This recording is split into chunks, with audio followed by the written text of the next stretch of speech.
Hi there everyone, I'm Danny and welcome to this episode of All Monsters Go to Space. Today I'm bringing you a video on a seasonal folkloric being, the Mari Lwyd from Wales. This isn't so much an actual being from folklore per se. The Mari Lwyd is a horse's skull affixed to a pole and has a white or sometimes pale grey shroud draping from the top of it. Hidden underneath is a person who carries the pole with a wire affixed to the jaw, sometimes, so it can open and close a little bit like a Muppet. And in some variations it will be draped in holly garlands, or lights, ribbons and streamers to act as either a mane or reins. And in its place where its eye would normally have been, there are lights or baubles.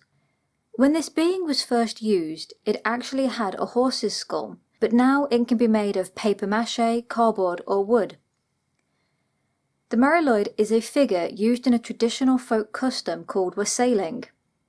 And for those of you who don't know what wassailing is, it is a custom that would happen during the winter season where a group of people would go from door to door in the villages, giving people a sip from the wassail bowl in an exchange for gifts or food. Wassail is a type of spiced drink that's a little bit like mulled wine or cider, and it was made of roasted apples, mulled ale, sugar, spices, curdled cream and eggs. It was meant to be very warming and quite filling on those very cold winter nights. The dates when this creature may knock upon your door varies from town to village, but it is always during the winter. It could be from Christmas Day through to the 12th night, which is around January 6th.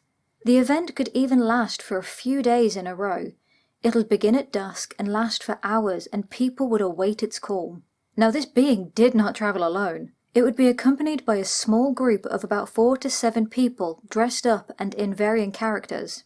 One would be the leader, who would desperately try to keep the Mari Lwyd under some sort of control.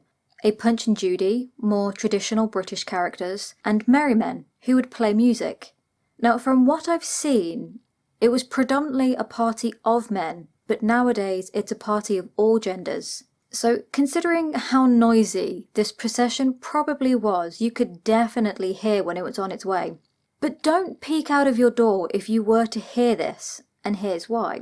The Mari Lwyd would knock on a person's door and sing a song for entry. Now you'll have to excuse my pronunciation. I'm not Welsh and I don't quite know how to pronounce this. But this is one of the opening parts of this poem. Welduma ni'n diwad, gafethlion diniwad, im ofen edginad, im ofen enginad, im ofen enginad igani. I'm probably butchered that and I do apologise. Now if you do want to see this poem, I will actually leave a link for everyone. It's got a longer version on there and other translations. But the translation I was able to find was basically, well, here we come, innocent friends, to ask leave, to ask leave, to ask leave to sing. Now if you were to hear the knock on the door, and then you were to hear this song, a sort of poetry battle would ensue on both sides. The person inside the home must refuse them entry. The Mari Lwyd would then ask again, and the homeowner would then have to keep making excuses to not let them in. But eventually, the homeowner would run out of excuses. If this is the case, the party then enters the home and must be fed. The Mari Lwyd would then run around the home being mischievous and snapping at those nearby, whilst the leader tries to bring her back under control. He would normally do this with a rod or a whip or some implement that he's usually carrying. Now this does sound terrifying, a horse's skull snapping at you, but if you are visited by her, your home is said to be blessed with luck for a whole year. This custom is meant to be fun. After, I'm assuming, a small amount of food and drink, you wouldn't want to be eaten out of house and home by a horse and its entourage, they would move on to their next awaiting victim. Once the festivities were done for the year, the Mari Lwyd would then be put away. But I've seen in Gower specifically, it's actually been recorded that they bury the head until it is needed again. The first recorded Mari Lwyd event was in 1800 and was included in a tour through part of North Wales in the year 1798 and other times by J. Evans, and here's a quote. A man on New Year's Day, dressing himself in blankets and other trappings, with a fictitious head like a horse, and a party attending him, knocking for admittance. This obtained, he runs about the room with an uncommon frightful noise, which the company quit in real or pretended fright, They soon recover, and by reciting a verse of some siwed, or, in default, paying a small gratuity, they gain admission. Now, a siwed is, like I've said, a little poem, a poetry battle almost. Then in 1819, another appearance was noted, in West Glamorgan, but under a different name, Aderin Mari Lwyd. It had 4 people who would take it in turns to play an attendant, a groom, and the horse itself. It's believed that this custom came from Glamorgan, but eventually it did seem to filter out into the surrounding areas like Monmouthshire, Ceredigion, Wrexham, and Carmarthenshire. Sadly, this custom did seem to have mostly disappeared for a while, in the 19th century and through the 20th century, and it was in some part due to the interference of the church.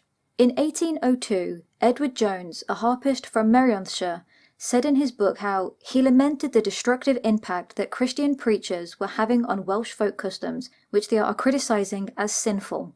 But as with a lot of customs, it comes in swings and roundabouts, and it got a revival.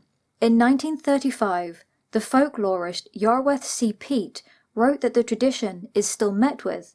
It is practised in the Cardiff district, Bridgend, Llangwynedd, Neath and other Glamorgan districts. It seems like the revival actually came from Llangwynedd.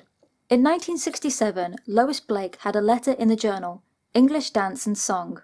She wrote that the Mari Lwyd would appear every Christmas Eve at an inn in Craig Penolyn, the Barley Mowen specifically. A man named John Williams had kept the custom for at least 60 years. In the 1980s, it appeared in Caerphilly, St Fagans, and Llantrisant. In 1991, the Mari Lwyd went to the Incruniac, or I've seen some pronunciations being Incruitnacht festival on the Isle of Man, and also to the Lavender Perrin festival down in Cornwall. In 2000, the town council of Aberystwyth celebrated the millennium with the world's largest Mari Lwyd festival. And there has been a quaint custom on the English-Welsh border. Every January, a group of wassailers walk to the border town Chepstow in South Wales.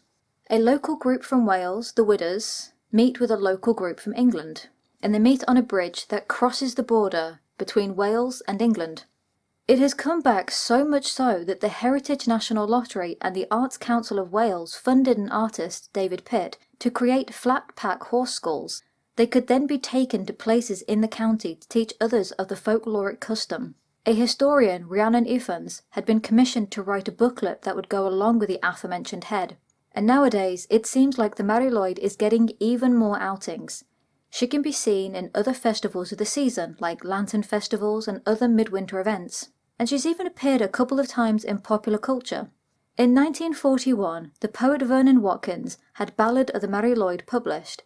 This then inspired the artist Clive Hicks Jenkins to create a series of drawings in the early noughts. I believe approximately 2000 or 2001. In 1977, the author Suzanne Cooper had a Mari Lwyd appear in her novel Silver on the Tree, and in 2001 the poet Catriona Urquhart wrote a collection of poems that were published to accompany Clive Hicks Jenkins' art. Hers was titled The Mare's Tale. Well, that's it for this fascinating creature I came across. I hope you enjoyed the video. If you did, leave a like, subscribe, and post a comment down below. Let us know if there are any beings that you want us to cover in a future video, or if you actually have heard of this being yourself. Thank you for watching, and I'll see you in the next one and on Twitter. Bye!